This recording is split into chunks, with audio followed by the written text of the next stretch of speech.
Again, guys, let's just continue our discussion regarding with Module 4, Bridging the Gap, which is the literature survey.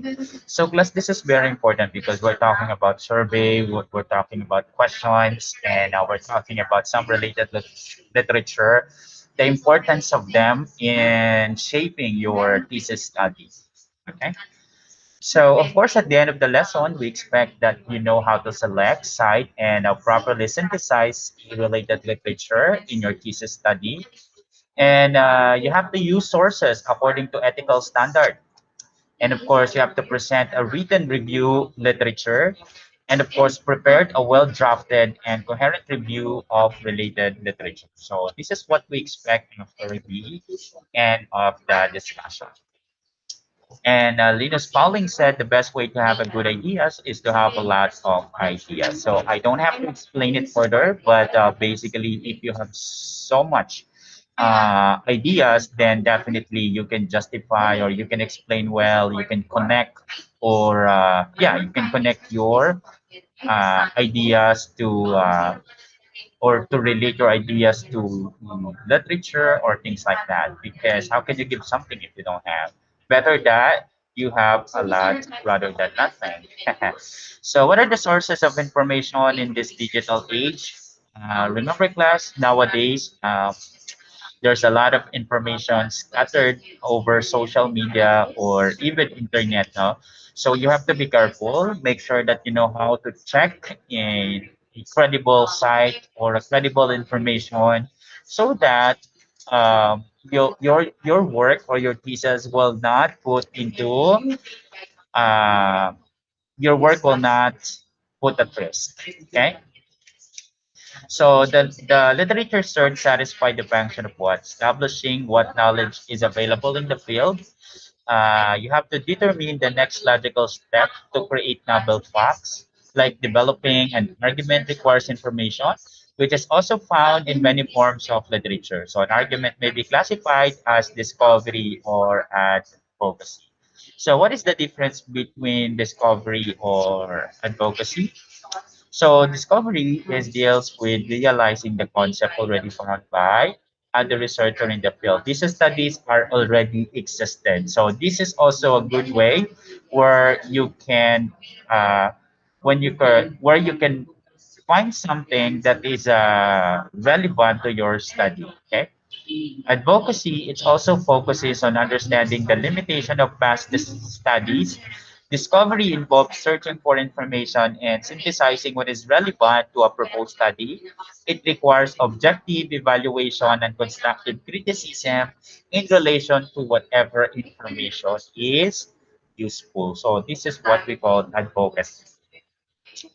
So the reason why your subject is investigation and inquiries because you will ask questions. You will try to investigate something where you have to be smart in order to make your thesis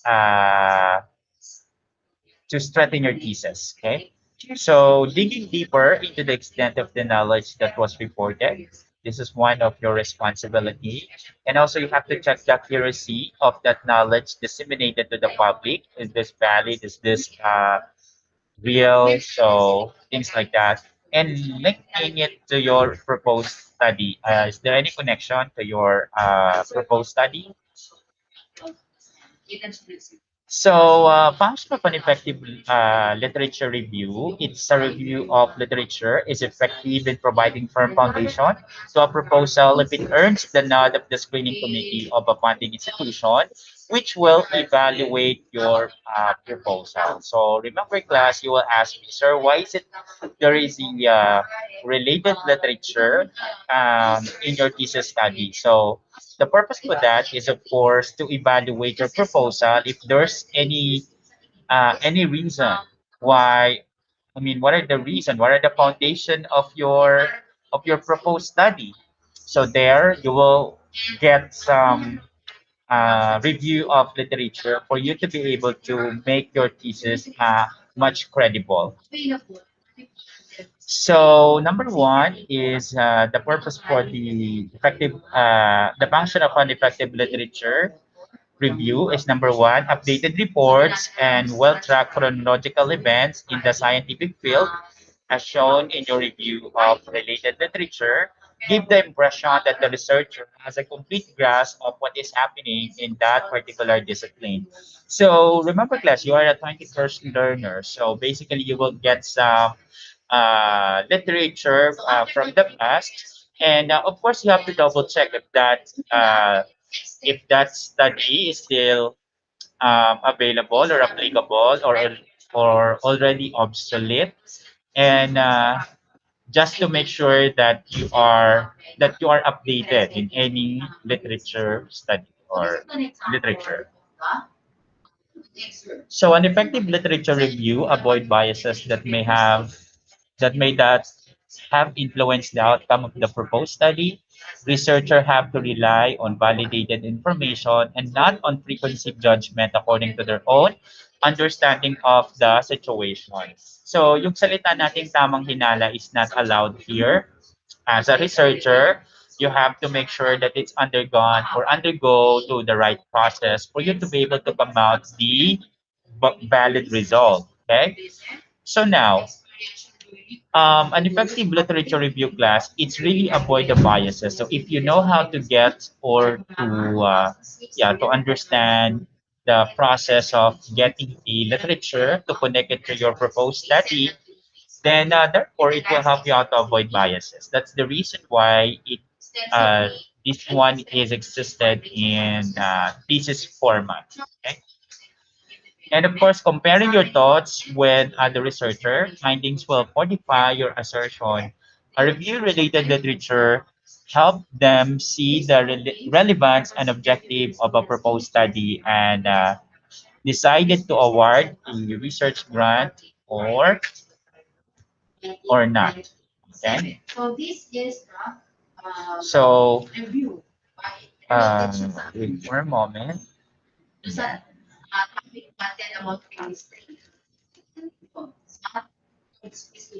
Yes. So this is a good example, class, that your you can shape your study by simply comparing your thoughts with other researcher who already in advance, no?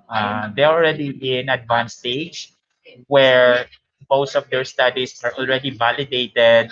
They already defend their study, and um, it was already corrected by other professionals or panelists, should I say. So a review-related literature helped them see the relevance and objective of a proposed study and decided toward a research grant or not. So this actually will help you out to to see your thesis it will grant by your panelists or not because some of the informations are not related with one another and started from your review literature there is no relevance to your thesis topic or thesis title, so therefore the panelists will decide that your thesis is not credible enough because it was not well researched or uh, undergone to the standard. Okay. So what are the sources of information? We can classify that as follows. First, we have the primary sources. So primary sources class are those containing first-hand information or those that have not been edited, such as transcript and translation. So what are the examples of the primary sources? Of course, we have the transcript of interview of expert about certain research topic, survey results, including questionnaires, observation derived from focus group discussion. This type of sources never been touched, never been edited, and never, should I say, um, give, revise or something. So that's what we call the primary sources. Okay? This is the first hand. Secondary sources class are those that have been checked for accuracy. So meaning this has been already checked by by other researchers or by other people, and proofread by other parties. So these sources may integrate annotation from other party other than interviewee. So you know what this annotation is all about.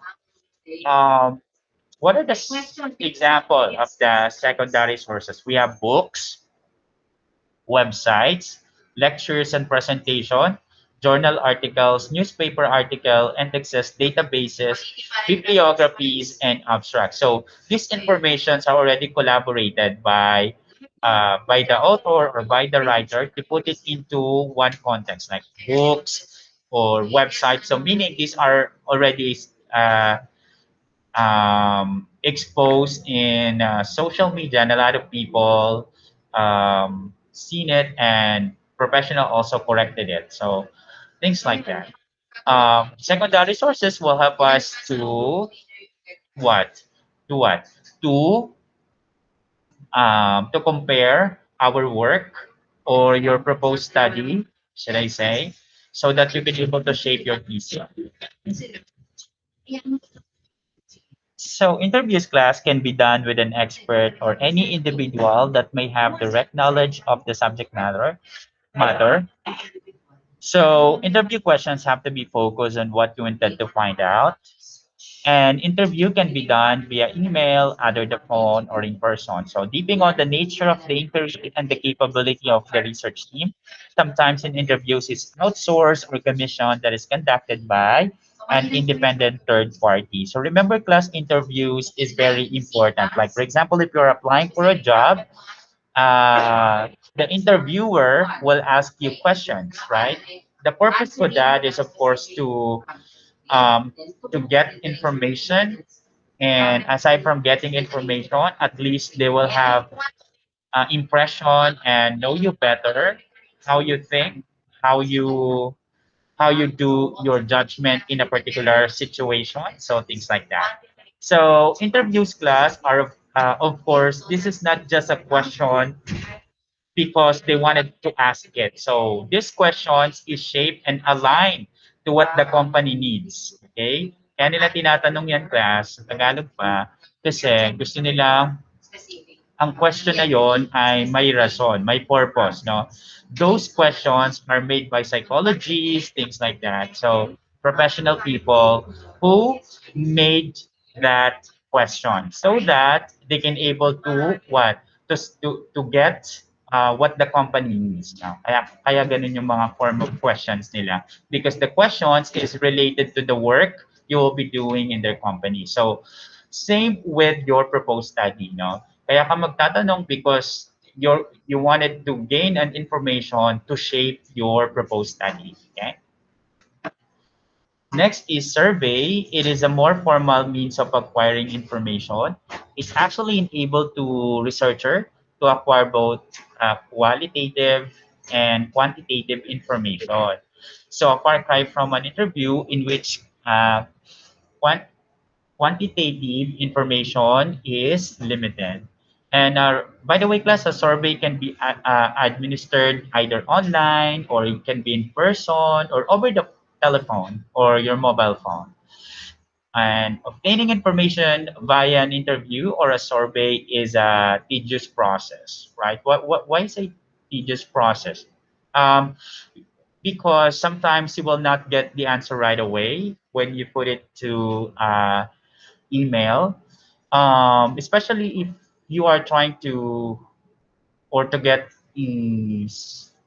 for example, if you're working in the company and your work is to send a survey to a customer who's their point of view, if they're really satisfied with your service, or it's a case-to-case basis. But in the proposed study class, your survey will serve as your respondent. How many people agree with this? So it depends on the question really that you have. So make sure that your questions is related to your proposed study. Okay. So peer reviewing. What is peer reviewing? Is done by the editors of this publication group or experts known in their field or discipline. The peer reviewers evaluate the scientific merit of the study. It's also the reliability and appropriateness of the methods employed, the correctness of the interpretation of data, and overall impact on the contribution of the study to existing knowledge. So this is actually good because you can also compare or get some information in order to strengthen your proposed study, di ba? This coming from the idea of the expert. This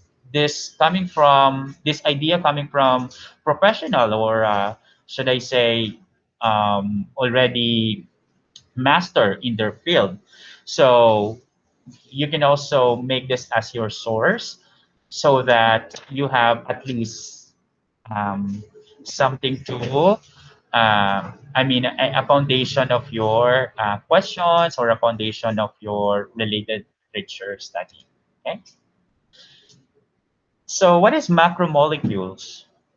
So macromolecules class is one of the many publication of the ACTS, the most trusted, most cited, and most read publication.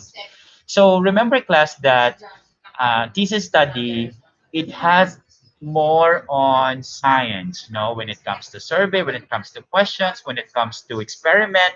So it's more application of science. But macromolecules class is the most read publication. So this is a publication. Macromolecules publishes original research on all fundamental aspects like macromolecular science, including synthesis, polymerization mechanism and kinetics, chemical modification, solution, melts, solid state characteristic, and surface properties of organic, inorganic, and naturally occurring polymers.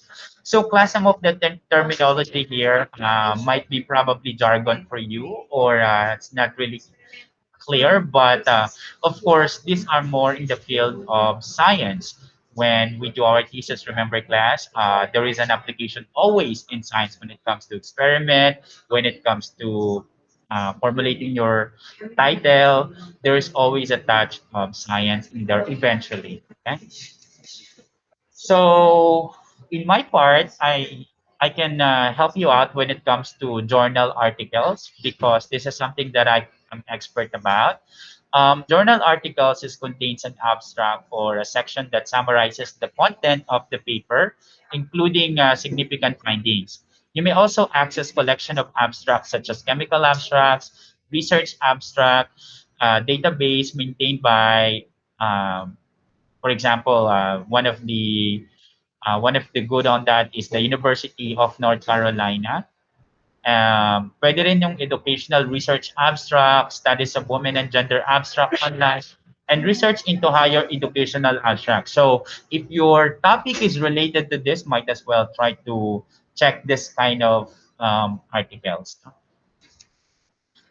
Databases. What are the databases? These are online repositories of various sources of information. Example, PubChem, ProQuest, Medline, Web of Science. Sige, sama na rin natin yung Wikipedia, PubMed, Central, Google, and Directory of Open Access Journal. So remember class, you are a researcher. You have to double check, make sure you have to check the credible site now. But this actually included. There's a wide range of topics that can be accessed, such as academics, movies, hobbies, computer, cars, and so on. Access to the sources of information sometimes requires subscription unless free access explicitly indicated when it comes to databases. So, kina-clarify lang natin, nililinaw lang natin what are the inclusion when we say databases. Okay, so yung databases, and then yung mga PubChem, ProQuest, Medline. So it depends of your proposed study. Okay? So pwede yan yung hanapin yung mga databases for you to be able to get a valid information. Remember class, when you are trying to defend your thesis eventually, your panelists will double check on it. No? So napaka-importante ng related literature because that's your foundation. Okay, to avoid biases on your work, and of course to strengthen as well the credibility of your proposed study. Okay. So, which sources are credible? Very good questions. Which sources are credible? So, you have to remember that when there is a clear statement of objective, then it must be a credible source. Okay. Another is relevance and scope of the study. Okay. If there is a uh, coherence and relevancy to one another, especially connecting ideas, ganyan. And of course, the limitation of the study or the scope of the study, yung sakop niya, okay? Then, therefore, it is also considered as credible. If the source, if the sources um, if the source has integrity and expertise of the authors, like for example, the well-known authors or the authors that establish a good profile, pag sinabi kong profile, hindi yung profile picture ha, yung profile, yung background niya, okay? Uh, to be specific, yung karanasan niya, yung experiences niya, baka ibang background nasa isip niya. Suitability and reliability of the methodology study, accuracy of results, appropriateness and specificity of the interpretation. So therefore, these sources are credible. Okay? So just like what I said, ang databases na binigay ko kanina, yun ang mga inclusion niya, yun yung mga sakop niya. No? And, or nilalaman niya. And of course, nasa sayo pa rin yan, how to double check, recheck, and make sure it satisfy your needs. And just like what I said, the credibility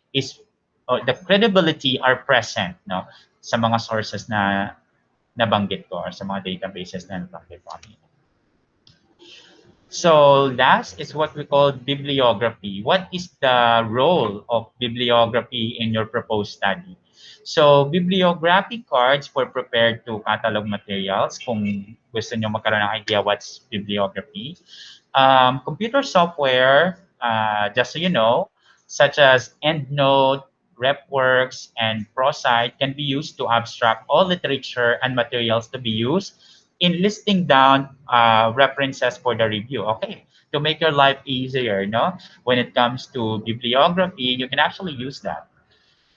Microsoft Word 2010, just so you know again, has incorporated the tool under references dialog box to enable the insertion of a citation in a Word document. Okay, so I think you already familiar with bibliography is all about. But when it comes to propose a study, this is the easiest way. Kaya nga hindi na natin, grade 12 na kayo, hindi na natin kailangan i-picture out. But if you're confused, then you can check. I'll give you a picture of kind of bibliography that necessary for your proposed study. Hindi siya yung bibliography na nakikita mo lang sa book or whatnot. I'll explain it to next meeting. And of course, for our asynchronous activity, we will be making a sample of the review-related literature. So you will have an idea how to make the review of our related literature based on the topic that you already have. Okay. All right. So if you have no any questions, then I hope you learned something. So you write your question, then we'll talk it. We will talk about it in the next.